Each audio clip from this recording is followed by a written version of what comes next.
خانه ما در خیابان خسروی نو بود، حوالی بازار سرشور، کوچه حوض نصرت الملک که کوچک بود و شلوغ. الان هم هست.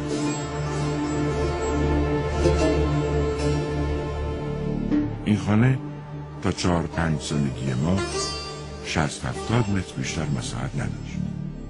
یک اتاق داشت و یک زیرزمین تاریک و خفه. هر وقت که برای پدر مهمان می آمد همه به زیرزمین می رفتیم تا مهمان برود. پدرم از روحانیان سرشناس بود و غالباً مهمان داشت. خیلی کوچک بودم، 4 یا 5 سالم. با سید محمد به مکتب سلیمان خان می رفتیم. او 3 سال از من بزرگتر بود و من کوچکترین شاگرد مکتب بودم، یعنی کوچکترین مرد مکتب.